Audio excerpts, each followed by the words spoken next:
नमस्कार दोस्तों, स्वागत है आपका यूपीएसआई 2025 हिंदी भाषा की क्लास पार्ट 2 में। इस वीडियो में हम हिंदी और अन्य भारतीय भाषाओं के टॉपिक से नेक्स्ट 25 क्वेश्चन को देखेंगे। तो चलिए वीडियो को स्टार्ट करते हैं। आज का हमारा 26वां क्वेश्चन है, हिंदी भाषा में गद्य का प्रथम इतिहासकार किसे कहा जाता है? आपका सही जवाब होगा ऑप्शन नंबर बी, आचार्य रामचंद्र शुक्ल को। इसे नोट कर लीजिएगा। गद्य का प्रथम इतिहासकार आचार्य रामचंद्र शुक्ल को कहा जाता है। अगला क्वेश्चन है हमारा, सरस्वती पत्रिका के प्रथम प्रथम संपादक कौन थे? तो आपका सही जवाब होगा ऑप्शन नंबर सी, बाल कृष्ण भट्ट। अगला सवाल है आपका, झंडा गीत झंडा ऊंचा रहे हमारा किसने लिखा?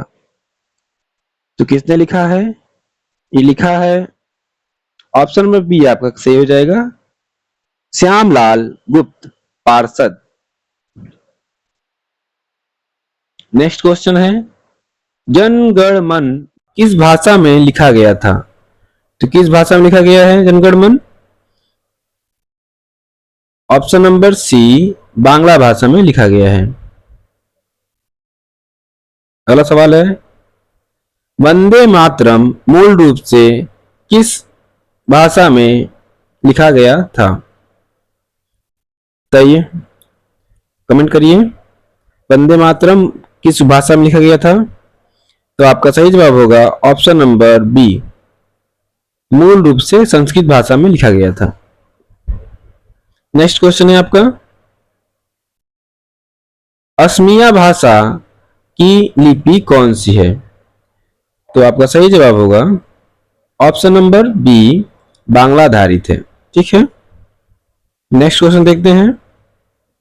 अगला सवाल है, कोंकणी भाषा किस राज्य की प्रमुख भाषा है? तो आपका सही जवाब होगा option number B, Goa. Goa राज्य की प्रमुख भाषा है।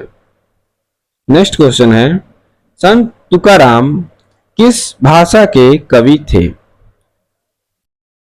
कमेंट करिए।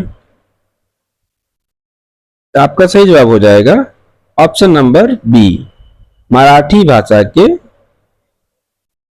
कवि थे। ठीक है, अगला सवाल देखते हैं।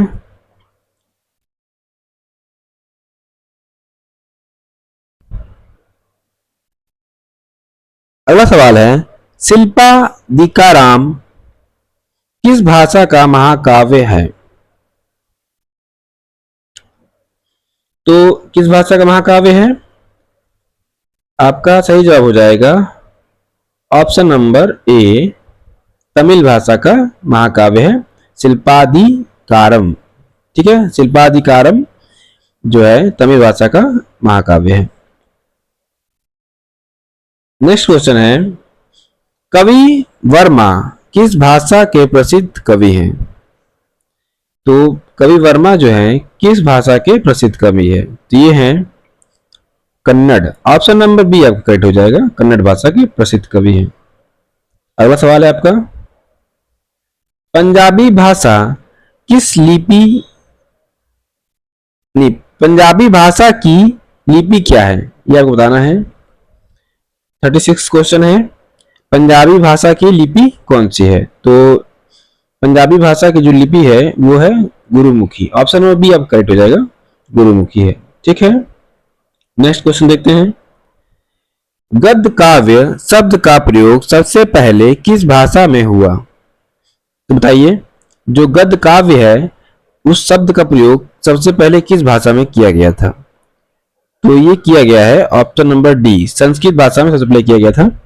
संस्कृत भाषा में सबसे पहले किया गया था, ध्यान दीजिएगा इसको। नेक्स्ट क्वेश्चन देखते हैं, संत कबीर किस भाषा या बोली के रचना करते थे? तो संत कबीर किस भाषा की रचना करते थे?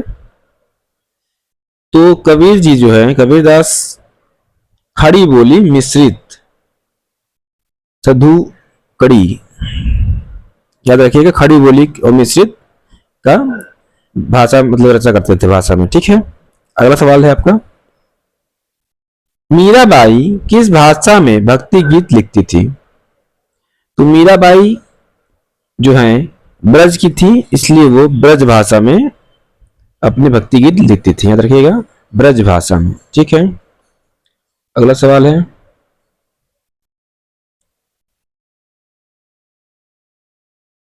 बिस्मिल्लाह खान का संबंध किस भाषा या संस्कृति से है? तो आपका सही जवाब होगा option number A, Hindi Ganga Jamuni. ठीक, नेक्स्ट सवाल है आपका, अनुच्छेद 351 किससे संबंधित है? तो अनुच्छेद 351 जो है वो हिंदी भाषा के प्रसार से संबंधित है। ऑप्शन नंबर बी आपका करेक्ट हो जाएगा। ठीक है, अगला सवाल देखते हैं, उर्दू भाषा किस राज्य की राज्य भाषा है? तो बताइए, उर्दू जो है किस राज्य की राज्य भाषा है? तो ये जम्मू कश्मीर की राज्य भाषा है। ऑप्शन नंबर सी करेक्ट होगा, जम्मू कश्मीर। अगला सवाल है, भाषा संगम योजना किससे संबंधित है? जो भाषा संगम योजना है किससे संबंधित है? तो ये है भारतीय भाषाओं के प्रचार प्रसार से। ऑप्शन नंबर ए करेक्ट हो जाएगा, भारतीय भाषाओं के प्रचार प्रसार से संबंधित है। अगला सवाल है आपका, किस भाषा को दक्षिण की संस्कृत कहा जाता है? तो किसको कहते हैं? ऑप्शन नंबर सी, कन्नड़ को दक्षिण की संस्कृत कहते हैं। ठीक है, नेक्स्ट क्वेश्चन है आपका, साहित्य अकादमी भारत की कितनी भाषाओं को मान्यता देता है? तो साहित्य अकादमी जो है ये भारत की 22 भाषाओं को मान्यता देता है। ठीक है, 22 भाषा। ठीक है, अगला सवाल है, भोजपुरी किस भाषा परिवार से संबंधित है? तो भोजपुरी जो है option number B, Indo Aryan भाषा परिवार से संबंधित है, याद रखिएगा। ठीक है, आपका अगला सवाल है, लोरी किस भाषा या लोक साहित्य की विधि है?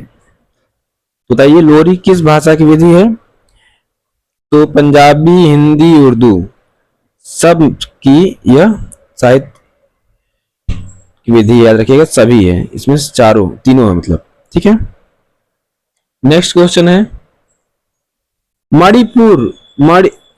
मणिपुरी भाषा की लिपि कौन सी है? तो मणिपुर की जो भाषा होती है उसकी लिपि कौन सी है, ये पूछ रहा आपसे।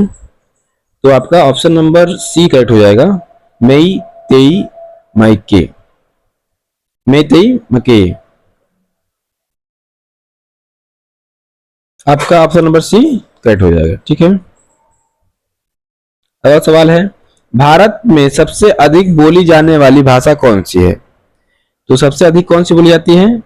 तो सबसे अधिक हिंदी बोली जाती है, हिंदी भाषा बोली जाती है सबसे अधिक। ठीक है, अगला सवाल है और आज का लास्ट क्वेश्चन है, सबसे कम बोली जाने वाली अनुसूचित भाषा कौन सी है? तो सबसे कम कौन बोली जाती है? तो सबसे कम जो बोली जाती है वो है डोगरी। ऑप्शन नंबर सी अब करेक्ट हो जाएगा, डोगरी भाषा सबसे कम बोली जाती है। ठीक है, याद रखिएगा। वीडियो अच्छा लगा हो तो लाइक शेयर करें और कमेंट में बताएं कि आज की क्लास आपको कैसी लगी। धन्यवाद।